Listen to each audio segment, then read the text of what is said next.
Step out the car now. Why? I haven't... You look like a street rat. You like rat. You done rat. Who just finished turning tricks.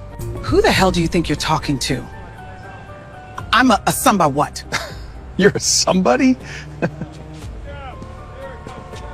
Sweetheart, you're a black woman on my street at night. You're nobody. He turned to his officers. Cuff this bitch to the fence. 2 officers yanked her out. Zip ties snapped on her wrists. They dragged her to the chain-link fence and locked her to it. A black woman in a cardigan. 3 cops laughing over her. A bus rolled past. Passengers watched. Nobody stopped. But those 3 officers just made the worst mistake of their lives. The woman chained to that fence, she didn't need anyone to save her. She was already holding everything she needed to end them. Willa Adams grew up in a place where the elevator never worked and the hallways always smelled like bleach and something worse underneath. East Side housing projects, building C 4th floor. Her father carried mail for 31 years. Same route, same bag, same boots he resoled twice a year because new ones cost too much. Her mother ran the cafeteria at Dunbar Elementary. Hairnet on by 5:30 every morning, home by 4, dinner on the table by 6. Neither of them finished college. Both of them made sure Willa would. Full scholarship to Howard. Top of her class at Georgetown Law, clerked for a Court of Appeals judge who told her on her first day, "You don't belong here, you belong higher." She believed him. At 45, she was appointed to the federal bench. One of the youngest black women in the circuit's history. The kind of headline that makes the news for one day and then disappears, unless you're the woman who has to live up to it every single day after. But off the bench, Willa Adams didn't look like a headline. She drove a 9-year-old Volvo with a dent on the rear bumper she never bothered to fix. She wore cardigans she bought on sale. She kept her reading glasses on a beaded chain her mother made. Every Friday evening, same routine. Drive to Maplewood. Sit with her mother, eat leftovers, watch Jeopardy, kiss her on the forehead, drive home. Tonight was no different. 7:40 p.m. Willa backed out of her mother's driveway. The porch light clicked off behind her. Her mother, 78 and recovering from a hip replacement, waved once through the window and shuffled back to her recliner. Willa tapped her phone on the dashboard mount. 1 ring. Elliot Crane picked up. "Hey, Judge. How's your mom?" "Doing better. She beat me at Jeopardy again." Elliot laughed. 20 seconds of small talk. Then his voice shifted. Lower. Careful. "So, Monday, the Ridgemont warrants. Marshall Pearson confirmed her team. Service is set for 0600. 3 simultaneous pickups." "Good." Willa turned onto Ridgemont Boulevard. Street lights stretched ahead in a long orange line. "Lawson, Kemp, and Nolan, all 3 at their residences?" "Affirmed. Pearson staging her team at the district office Sunday night." 14 months, Willa said quietly. 23 documented incidents. 312 stops. Let's make sure Monday goes clean. "Copy that. Anything else tonight?" "Yeah." She smiled. "What was that book you mentioned last week? The one about..." She kept driving. Elliot kept talking. The phone stayed connected. 4 miles away, the Ridgemont precinct smelled like burnt coffee and floor wax. Sergeant Derek Lawson stood at the dispatch window, arms crossed, chewing on a toothpick. 18 years on the force, 44 years old. 2 disciplinary notes in his file. Both dismissed. He wore his badge like a crown and his authority like a weapon. Travis Kemp leaned against the wall beside him. 36, built like a linebacker who never left the weight room. He didn't think much. He didn't need to. Lawson did the thinking. Bryce Nolan sat on the bench by the door, scrolling his phone. 28, 2 years on patrol. He'd joined the force to pay off student loans, not to become what he was becoming. But every Friday, he climbed into the back of Lawson's cruiser and kept his mouth shut. Lawson checked the wall clock. 40 minutes left on shift. "One more run," he said. "Maplewood corridor." Kemp grinned. "Hunting season?" Lawson pulled the toothpick from his mouth. "I want one more good one for the board." He called it the board, a whiteboard in the break room where they tallied weekly stops.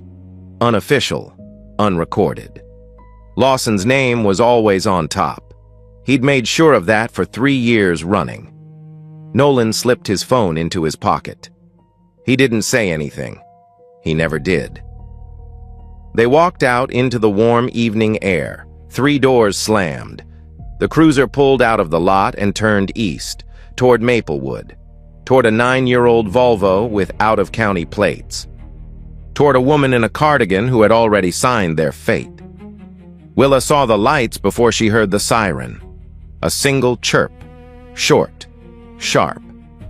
Red and blue flooding her rearview mirror like a heartbeat. She was doing 32 and a 35, both hands on the wheel, headlights on, seatbelt buckled. Nothing, absolutely nothing, out of order. She checked her mirror again. The cruiser was right on her bumper, close enough that the light bar turned her whole interior into a strobing nightmare. "Elliot," she said calmly, "hold on, I'm being pulled over." A pause on the other end, then Elliot's voice, low and careful. "I'm here. I'm staying on." He didn't ask if she wanted him to hang up. He didn't need to. He was a federal law clerk. He knew what a recording was worth. Willa signaled right, pulled to the curb, smooth, controlled. She stopped beside a bus stop on Ridgemont Boulevard. A chain-link fence on one side, a streetlight overhead, a row of dark houses across the road. One porch light was on. Someone was sitting outside. She put the car in park, killed the engine, placed both hands on top of the steering wheel where they could be seen. She'd learned that from her father when she was 16. He'd made her practice it in the driveway. "Hands on the wheel," he'd told her. "Always let them see your hands." That was 36 years ago. Nothing had changed. Footsteps on asphalt. 2 sets, one coming up the driver's side, one flanking the passenger side. Lawson appeared at her window, flashlight on, pointed directly at her face. She couldn't see anything behind the beam. Just a silhouette, a badge, and the smell of cheap toothpick mint. He didn't say good evening. He didn't say why he'd stopped her. He just stared. 5 full seconds of silence, the flashlight burning into her eyes like an interrogation lamp. Then, license, registration, insurance. 3 words, no explanation. "May I ask why I'm being stopped, officer?" "You may not."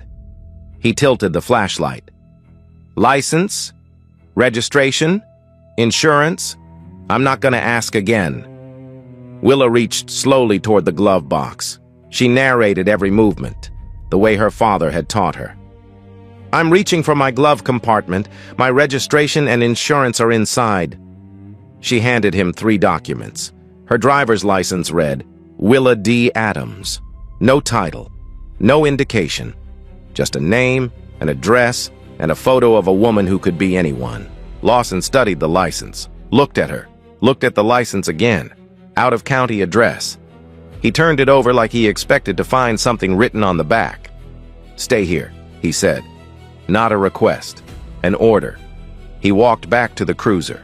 Kemp stayed at the passenger window, shining his flashlight through the glass, moving the beam across the back seat like a searchlight over a prison yard. 2 minutes passed. 3. The radio crackled inside the cruiser. Willa sat still, hands on the wheel, eyes forward. On the phone, Elliot breathed quietly, listening. Lawson came back. He walked slower this time. The toothpick was gone. His jaw was tight. "Your record's clean," he said, like it annoyed him. "Then am I free to—" "No." He cut her off. "Your left tail light flickered when you braked." It didn't. Both tail lights were functioning perfectly. The dash cam mounted on Lawson's own cruiser was recording that fact at this exact moment. But Willa didn't know about the dash cam, and Lawson didn't think it mattered. "Step out of the vehicle, ma'am."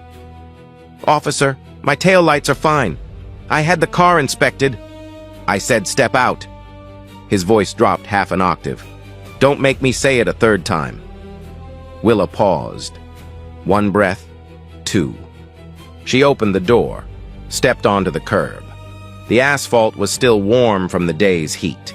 She could feel it through her flats. The evening air smelled like cut grass and gasoline. She stood 5'6", cardigan, slacks, reading glasses on a chain.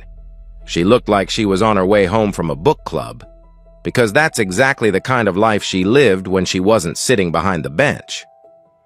Lawson looked her up and down, slow, deliberate. The way you'd inspect something you'd already decided was worthless. Where are you coming from? My mother's house. Your mother lives around here? Yes. On Birchwood Lane. Kemp circled the Volvo.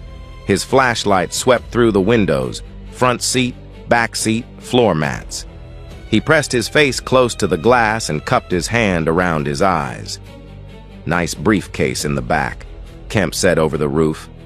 What's in it? Personal documents, Willa said. Lawson tilted his head. Personal documents, in a briefcase, in the back seat. He said it like she'd confessed to something. What kind of personal documents? Work papers. What kind of work? Legal work. Lawson's lip curled. Legal work. Right. He looked at Kemp. Something passed between them. A glance, a decision, a routine they'd run dozens of times before. Open the vehicle, Lawson said. We're going to take a look. I do not consent to a search, Willa said. Clear, measured. The kind of voice that had silenced courtrooms. Lawson didn't blink. I'm not asking for your consent. Then I want it on the record. I am not consenting to this search. Noted.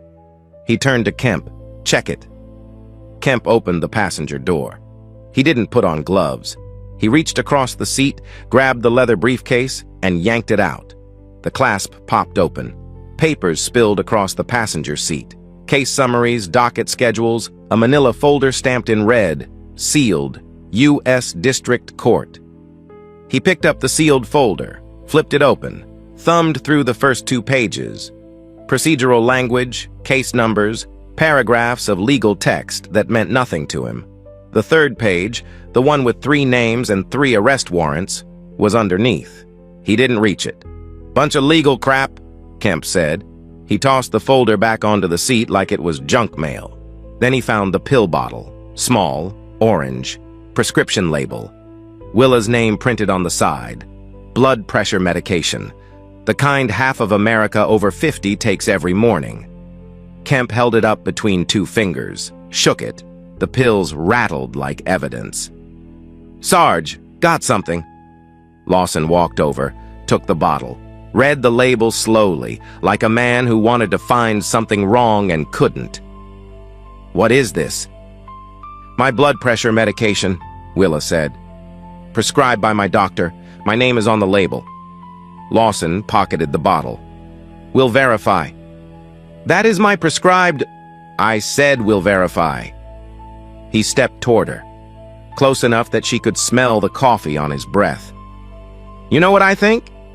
I think you're a long way from home. I think you're driving a car that doesn't match your zip code. And I think you've got a real attitude problem for someone in your position. My position, Willa repeated quietly. Yeah. He looked down at her. Your position? Across the street, the person on the porch leaned forward in their chair. The evening had gone quiet. No traffic, no wind. Just red and blue lights painting the houses, and a woman standing very still between 3 men who had already decided what she was. On the phone, in a silent apartment across the city, Elliot Crane pressed record on a second device. His hands were shaking, but his training held. Lawson snapped his fingers at Nolan. Toss the rest of the car. Nolan hesitated. 1 beat, 2. Then he walked to the Volvo and opened the driver's side door. Kemp was already pulling things out of the back seat. A reusable grocery bag. He dumped it on the asphalt. A bottle of water rolled into the gutter. A library book landed face down, its spine cracking against the curb. Nolan opened the center console. Receipts, a phone charger, a pack of tissues. He held each item up to the streetlight like he was cataloging evidence at a crime scene. "Anything?" Lawson called. "No, Sarge. It's clean." "Check under the seats." Nolan knelt on the asphalt and reached under the driver's seat. Dust? A penny? Nothing. Kemp moved to the trunk. He popped it without asking. Inside, a spare tire, a roadside emergency kit, and a garment bag. He unzipped the garment bag. Inside was a black judicial robe, pressed and hanging neatly. He stared at it for 2 seconds. "Some kind of graduation gown," Kemp muttered. He zipped it back up, tossed it aside. That robe had been worn in 114 federal proceedings. It had presided over sentences totaling 600 years, and the man holding it didn't even know what it was. Lawson walked back to Willa. She was still standing exactly where he'd left her, hands visible, feet together, face calm. That calm bothered him. He could see it working on him. The way her stillness made his authority feel smaller. Every second she didn't flinch was a second he wasn't winning. "Turn around," he said. "Hands on the vehicle." "Why?" "Officer safety. Turn around." Willa turned. She placed her palms flat on the warm hood of the Volvo. The metal was still ticking from the engine heat. Lawson patted her down. Slowly. Shoulders, arms, waist, down each leg. He took his time, not because he was thorough, but because he wanted her to feel it. Every second of it. Kemp stood 3 feet away, arms crossed, smirking. Nolan looked at the ground. "She's clean, Sarge," Kemp said. "Car's clean. Record's clean. Maybe we just... I'll decide when we're done."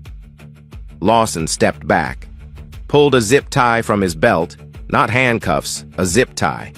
The kind you'd use on a cable bundle or a garbage bag. He grabbed Willa's left wrist and yanked it behind her back. "What are you doing?" Willa's voice sharpened for the first time. "I've cooperated with everything You're being detained." He pulled her right wrist back. The zip tie ratcheted tight. The plastic edge bit into her skin, a thin line of white pressure against dark skin. "Detained for what?" "For my safety. While we complete our investigation." "What investigation? You've searched my car. You've searched me. My record is clean. You have no probable... Walk."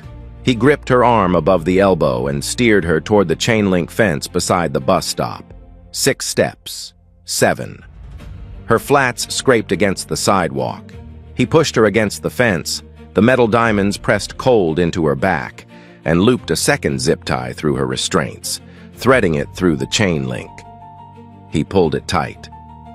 Willa Adams, federal judge, Georgetown law graduate, the woman who had sentenced drug lords and corporate fraudsters and corrupt politicians, was now tied to a bus stop fence like an animal left outside a convenience store. She couldn't move more than 4 inches in any direction. "Sarge," Nolan's voice, quiet. "Is the fence really neck?"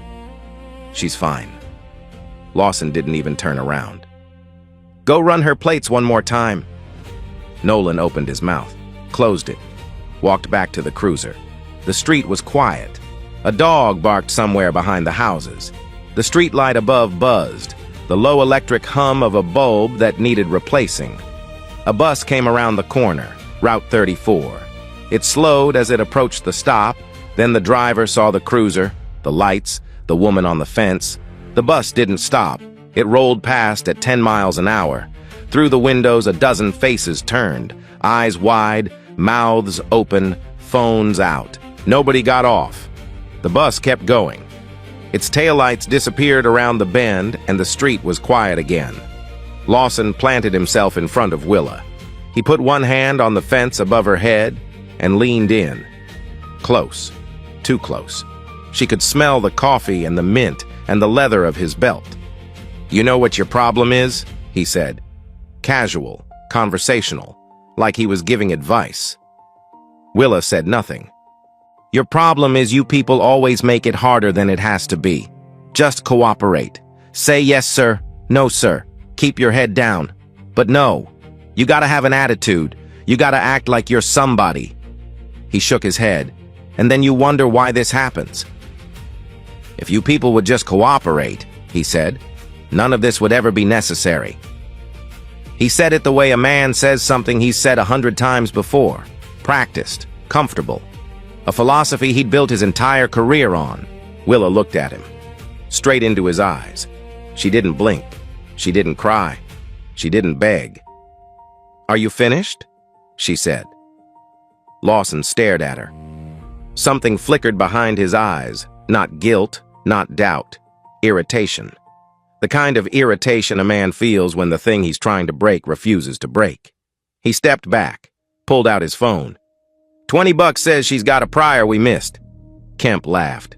I'll take that bet. They ran her name one more time. It came back clean, again. No warrants, no arrests, no violations, not even a parking ticket. Lawson stared at the screen. His jaw tightened. He pocketed the phone without a word.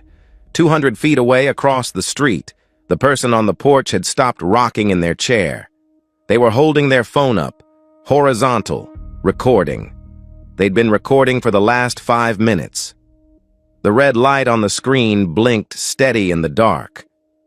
And in a quiet apartment 14 miles away, Elliot Crane sat at his kitchen table with 2 phones in front of him. One was still connected to Willa. Every word, every sound, every silence captured in a continuous audio file.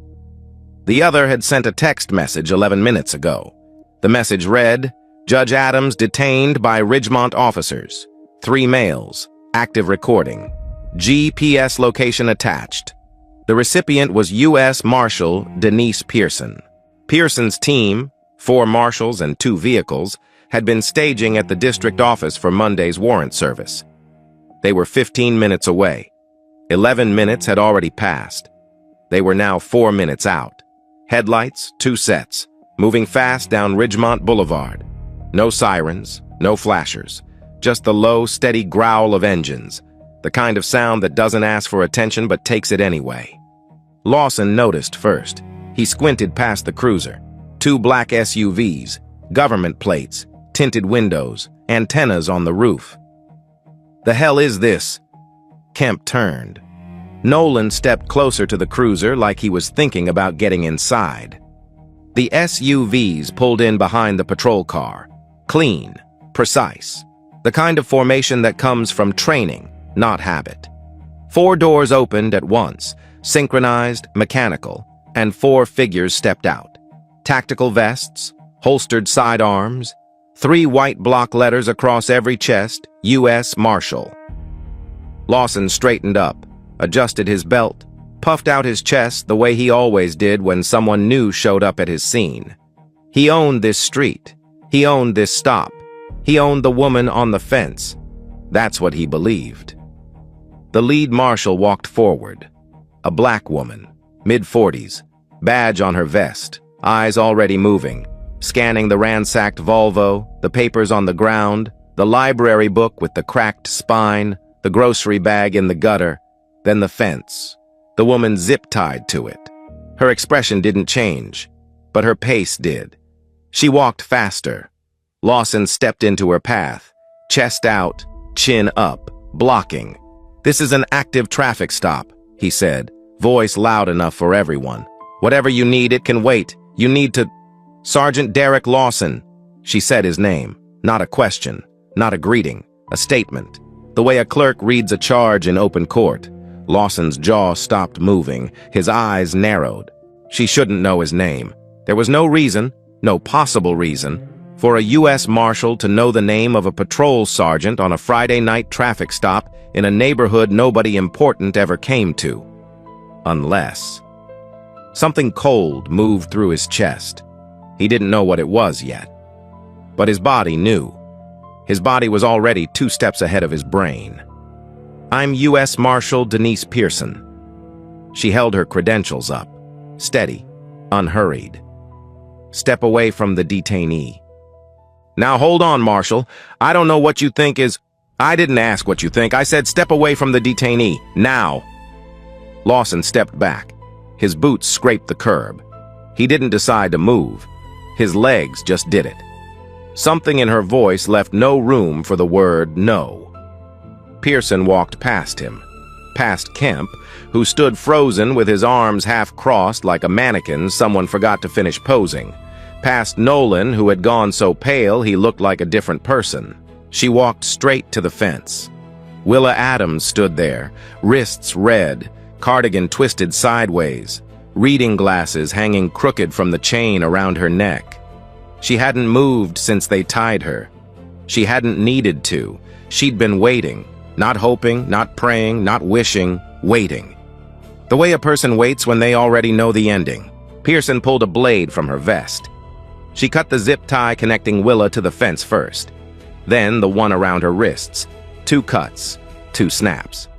The plastic pieces fell to the sidewalk and lay there like shed skin. Pearson looked at Willa, and for the first time all night, someone spoke to her like a human being. Judge Adams. Quiet, steady, respectful. Are you injured? 2 words. Judge Adams. They hit the street like a detonation with no sound. Lawson heard it first. His whole body came apart, not all at once, but in sequence, like a building collapsing floor by floor. The jaw dropped, the shoulders caved, the color drained from his face, starting at the hairline and sliding down like someone had pulled a plug. His hands, the same hands that had yanked the zip ties tight, went limp at his sides. Judge Adams. The woman he'd called a street rat, the woman he'd called a hooker, the woman he'd tied to a fence and stood over laughing. A federal judge. Kemp's reaction was slower. He blinked, looked at Lawson, looked at the woman. His mouth opened, closed, opened again. His brain was trying to reassemble the last 30 minutes with this new piece of information, and every version came back the same: destroyed. Nolan didn't react at all.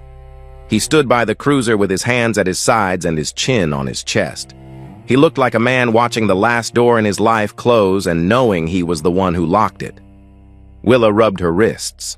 Slowly. 2 red lines circled each one, perfect impressions of the zip ties, pressed into her skin like bracelets made of damage. She rolled her shoulders, adjusted her glasses, straightened her cardigan. Every movement was deliberate, unhurried. The composure of a woman who had spent her entire career making sure the law meant something and had just felt, on her own skin, what happens when it doesn't. Pearson turned to face the 3 officers. She reached into the SUV and pulled out a leather folder, opened it. 3 documents, 3 names, 3 warrants. Sergeant Derek Lawson. He flinched, like the sound of his own name burned. Officer Travis Kemp. Kemp's arms dropped to his sides, dead weight. Officer Bryce Nolan. Nolan closed his eyes. I am here to serve federal arrest warrants. You are being taken into custody on charges of civil rights violations under 18 U.S.C. Section 242, deprivation of rights under color of law. Lawson's voice came out cracked, broken, a whisper pretending to be words. This is a mistake. We were conducting a lawful... These warrants, Pearson said, were authorized by the Honorable Willa D. Adams, United States District Judge for the Southern District. She stopped. Let the silence hold. 1 second, 2, 3. Long enough for every man on that curb to feel the full weight of what was happening. Then she pointed, one finger, steady, unhurried, to the woman standing 3 feet away. The woman with red marks on her wrists and a crooked pair of reading glasses and a cardigan that smelled like her mother's house. The woman you just had zip-tied to that fence. Silence. Not quiet. Silence. The kind that has weight. The kind that presses down on your chest and fills your ears and makes the air feel thick. The red and blue lights from the cruiser were still flashing. The street lights still buzzed. A bus schedule flapped against the chain-link fence in a breeze that nobody felt. Nobody moved. Lawson opened his mouth one more time. His lips moved. No sound. A man trying to rewind a moment that was already history. Willa looked at him. Not with anger. Not with triumph. Not with the satisfaction he would have shown if the roles were reversed. She looked at him the way she had looked at hundreds of defendants from the bench, with the steady, unblinking certainty of someone who had weighed every fact, measured every action, and found the total wanting. "You had every chance to stop," she said. Quiet, final, every single chance. She turned, walked to the marshal's SUV, got in, closed the door. Through the window, the red marks on her wrists caught the streetlight one last time. Pearson didn't waste time. "Hands behind your back. All three of you." Lawson went first. The marshal behind him pulled his wrists together and closed the handcuffs. Real ones, steel, the kind that click and lock and don't care who's wearing them. The sound echoed off the chain-link fence like a period at the end of a sentence. 18 years on the force, 2,000 stops, one pair of handcuffs, and for the first time in his career, they were on him. "You have the right to remain silent," the marshal began. Lawson's voice cracked halfway through his response. I understand." He didn't look like a sergeant anymore. He looked like a man standing in the middle of a road, realizing the ground beneath him had been hollow the whole time. Kemp was next. He tried to talk his way through it, the way he'd talked his way through everything. "This is a misunderstanding. We didn't know she was a judge. This was a routine traffic stop. We followed procedure. The charges aren't about who she is," Pearson said. She didn't raise her voice. She didn't need to. "They're about a 14-month pattern of who you targeted. Every stop, every search, every lie you wrote in a report. Tonight was just the last page." Kemp shut his mouth. The handcuffs closed. Nolan didn't resist. He didn't speak. He walked to the marshal with his hands already behind his back, like a man who'd been waiting for this moment longer than anyone knew. His eyes were wet. He stared at the ground the entire time. 3 officers, 3 sets of handcuffs, 3 men standing on the same curb where they'd tied a woman to a fence 20 minutes ago. The irony didn't need narration. It just sat there, heavy, obvious, permanent. 20 minutes later, headlights again. A dark sedan this time. Captain Russell Greer, 56, gray at the temples, 28 years in the department, stepped out with his jaw already clenched. He walked straight to Pearson, stood too close, spoke too loud. "Those are my officers. Whatever this is, it goes through my office first." Pearson reached into the SUV, pulled out a document, thick, bound, federal seal on the cover. 68 pages, she said. 23 documented incidents. 312 racially targeted stops, exposed through a 14-month federal investigation. She held it out to him. Greer took it. His eyes moved to the table of contents, then stopped. "Section 12, Pearson said. "Supervisory failures. Your name is on it, Captain. 7 formal complaints filed against these officers over the past 3 years. Every single one closed. No action, no investigation, no documentation." Greer's hand tightened on the binding. The paper crinkled under his grip. "I need to call my attorney," he said. "That would be wise." 2 federal agents approached the patrol cruiser. One opened the driver's door and removed the dash cam unit, carefully, gloved by the book. That dash cam had been recording since the moment Lawson activated his lights. It captured the stop, the approach. Both of Willa's tail lights, working perfectly, glowing red, not a flicker. The flickering tail light that started everything had never existed. And now there was video proof. Elliot Crane's phone recording was already being transferred to a federal evidence server. Continuous audio. 43 minutes of every word, every order, every silence, including 6 words that would play in a courtroom and never be forgotten. If you people would just cooperate. And then there was the neighbor. Across the street, the porch light was still on. The person who'd been sitting outside had gone back into the house 12 minutes ago. But their phone, held horizontal, propped against the railing for the last 9 minutes of the encounter, had captured everything from the moment Willa was tied to the fence to the moment the marshals cut her loose. That footage was already uploaded, shared to a family group chat, forwarded to a cousin who worked at the local news station. By midnight, it would be on television. By morning, it would be everywhere. The fence still had a piece of snapped zip tie hanging from the chain link. It swayed in the breeze, a small white strip of plastic catching the streetlight. The only thing left of the worst 20 minutes of 3 men's lives. And the beginning of everything that came next. Saturday morning, 6:14 a.m. Reporter Cora Sullivan was halfway through her first coffee when her phone buzzed. A text from a source at the station, a cousin of a neighbor on Ridgemont Boulevard. She opened the video, watched it once, set the coffee down, watched it again. By 7 a.m., she was standing outside the Ridgemont precinct with a camera crew. By 8, the first broadcast hit the air. The headline ran across the bottom of the screen in white block letters. Federal judge handcuffed to fence by officers she had warrants for. By noon, every major network in the country had picked it up. The neighbor's footage played on a loop. 9 minutes.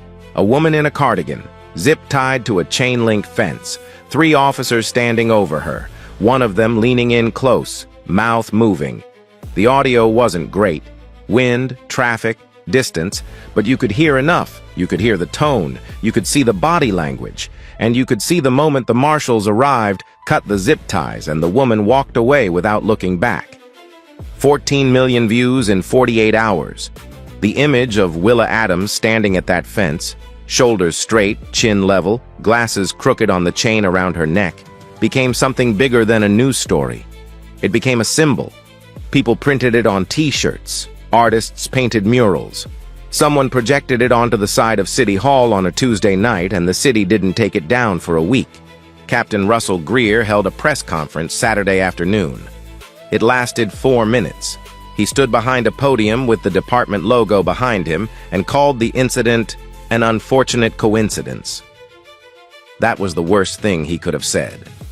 Coincidence trended on social media within the hour. Not because people agreed, because people were furious. Commentators, legal analysts, civil rights leaders, and citizens who had never posted about policing in their lives all said the same thing. It wasn't a coincidence. It was a pattern, and the pattern had a paper trail. The DOJ Civil Rights Division opened a formal pattern or practice investigation into the Ridgemont precinct within 72 hours. Not just the 3 officers, the entire department. Federal investigators pulled records going back 3 years. What they found wasn't surprising, but it was staggering when you saw the numbers on paper. 312 traffic stops in the Maplewood corridor over 14 months. 89% involved Black or Latino drivers. The citation rate was 4 times the city average. Use of force incidents in the corridor were 6 times higher than in any other patrol zone. And the complaints.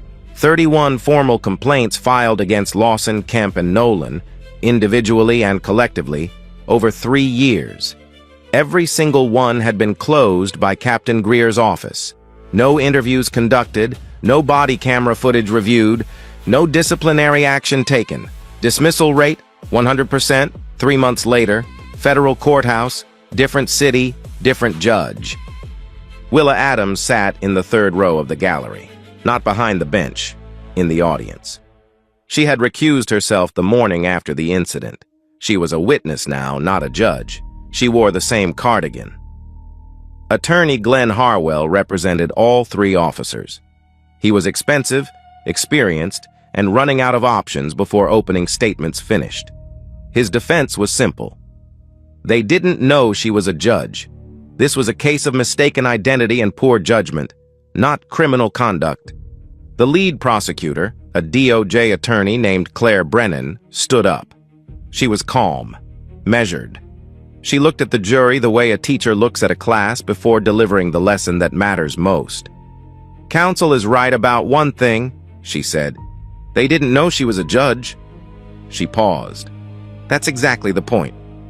The courtroom went silent. They didn't know she was a judge, so they treated her the way they treat every black person they pull over, with contempt, with fabrication, with force. The only reason we're here today isn't because they did something unusual that night. It's because, for the first time, they did it to someone with the power to hold them accountable. She let that settle. Then she pressed play. The dash cam footage appeared on the courtroom monitors. Willa's Volvo, both taillights, glowing red, perfectly functional, no flicker. The fabricated probable cause, the entire foundation of the stop, exposed in 12 seconds of video. Then Elliot Crane's audio recording, 43 minutes. The jury heard everything. The tone, the insults, the refusal to explain, the search over a stated objection, the zip ties, the fence, and then the 6 words. If you people would just cooperate. Lawson's voice filled the courtroom. Casual, practiced, comfortable. A man saying something he'd said so many times it didn't even register as wrong anymore. A juror in the second row closed her eyes. Lawson took the stand in his own defense. Glenn Harwell walked him through the night, step by step, decision by decision. It was supposed to make him look reasonable. It didn't. Under cross-examination, Claire Brennan asked 3 questions. Why did you stop the vehicle? Lawson couldn't answer. The tail light was working. Why did you search the vehicle? Lawson couldn't answer. There was no probable cause. Why did you zip tie a fully cooperative woman to a chain-link fence? Lawson opened his mouth, closed it, opened it again. Officer safety, he finally said. Officer safety, Brennan repeated. She was 5'6", wearing a cardigan. Her hands were visible the entire time. She never raised her voice until you called her. And I'm quoting from the audio. A street rat who just finished turning tricks. Lawson stared at the table. He didn't answer. He didn't need to. The audio had already answered for him. The jury deliberated for 4 hours. Guilty. All counts. All 3 defendants. Sentencing came 6 weeks later. Sergeant Derek Lawson, 8 years federal prison, lifetime ban from law enforcement. The judge called his conduct a calculated pattern of racial terrorism carried out under the protection of a badge. Officer Travis Kemp, 6 years federal prison, lifetime ban. The judge noted his eager participation and complete absence of conscience.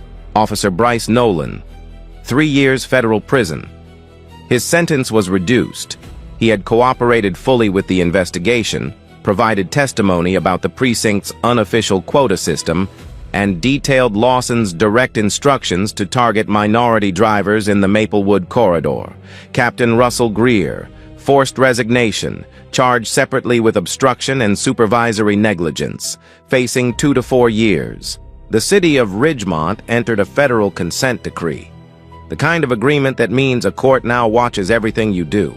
Mandatory body cameras, an independent civilian oversight board, a complete ban on pretextual traffic stops, quarterly demographic audits of all enforcement activity. 12 additional officers were referred for disciplinary review. 4 resigned before hearings began. 2 faced state charges. The precinct whiteboard, the one in the break room where Lawson tallied his weekly stops, was photographed by federal investigators. It became Exhibit 41. It was never erased. It didn't need to be. It said everything. 6 months later, Willa Adams walked into her courtroom at 8:15 on a Monday morning. Same robe, same glasses on the chain, same leather briefcase, the one Kemp had dumped on the passenger seat and called a bunch of legal crap. She sat behind the bench, opened her docket, called the first case. No press conference, no interviews, no book deal, no victory lap. She just went back to work. That was the thing about Willa Adams. The world wanted her to be a symbol. She just wanted to be a judge. The world wanted her to speak. She let the verdict speak for her. The world wanted her face on a magazine cover. She wanted her name on a ruling. The law doesn't protect you because of who you are. It protects you because of what it is. And when it fails, you don't walk away from it. You fix it. She still drove the 9-year-old Volvo, still had the dent on the rear bumper. Every Friday, same route. Maplewood, her mother's house. Leftovers, jeopardy, kiss on the forehead, drive home. Nothing changed, because nothing about her needed to change. The fence changed, though. It started small. A ribbon, tied to the exact spot where the zip tie had been. Purple, frayed at the ends, no note, no name, then a handwritten card in a plastic sleeve. The Fourth Amendment protects all people. Then flowers, then candles, then a framed copy of the Bill of Rights, laminated and wired to the chain link so the wind couldn't take it. Then the photos. People started leaving photos of their own encounters. Polaroids, printouts, handwritten stories taped inside Ziploc bags. A man stopped 11 times in 1 year on the same road. A teenager cuffed on her way to prom. A 70-year-old veteran pulled from his car at gunpoint 2 blocks from his own house. The fence became a wall of testimony, a memorial for the living. The city didn't remove any of it. 3 months after the trial, the mayor's office installed a small bronze plaque at the base. 9 words: "The law protects everyone, or it protects no one." Willa never visited. She drove past it every Friday, never slowed down. She didn't need to. She knew it wasn't about her. It was about every person who had ever stood at a fence like that and didn't have a warrant in their briefcase. But her mother did visit. On a warm Thursday afternoon, she walked 4 blocks from Birchwood Lane to the bus stop, cane in her right hand. She stood in front of the fence for a long time, touched the chain link with both hands, the same metal that had pressed cold into her daughter's back. Read the plaque. Read the notes. Looked at the flowers. Then she smiled. Not a big smile. The kind that starts deep in the chest and barely reaches the mouth. The kind that means something broke a long time ago and something stronger just started growing in the cracks. The Route 34 bus came, same route that had rolled past her daughter that night. The bus stopped this time. The driver opened the doors and waited. She waved him on. She wasn't going anywhere. She walked home before dinner. 8 months after sentencing, Bryce Nolan gave his first public interview. Orange jumpsuit, hands folded on a metal table, eyes that had aged 10 years in 8 months. "Did you know it was wrong?" "Every time," he said. "I knew it was wrong every single time. The first stop, the 10th, the 100th. I knew when we tied that woman to the fence. I stood right there. I could have said one sentence. This is enough. We're done. And maybe I wouldn't be sitting here." He looked directly into the camera. "I just didn't think anything would happen." 11 words. The most honest sentence any of the 3 ever spoke. And the most damning. Not because it was a confession, but because the system had taught him that silence was safe. That nobody was watching. Somebody was always watching. Willa's case was cited in 3 subsequent federal civil rights opinions. Georgetown law added the Ridgemont Consent Decree to its curriculum. Howard University named its new public interest fellowship in her honor. She declined twice before her mother told her to stop being stubborn. Elliot Crane made partner at a civil rights firm 2 years later. He still keeps the phone from that night in his desk drawer. He never deleted the recording. He never will. So here's what I want to know. If you were standing at that fence, not as a judge, not as someone with a warrant in your briefcase, just as yourself, what would you want the person on that porch to do? Would you want them to record, walk over, or just sit there, the way that bus full of passengers sat there, and watch? Drop your answer in the comments. I read every single one. If this story made you feel something that didn't leave when the video ended, share it. Send it to someone who's been at that fence, someone who's been on that porch, someone who's been on that bus. Like, subscribe, hit the bell. Because stories like this don't tell themselves. And justice isn't a gift, it's a demand. And sometimes, it shows up at a bus stop on a Friday night, zip-tied to a fence, and waits.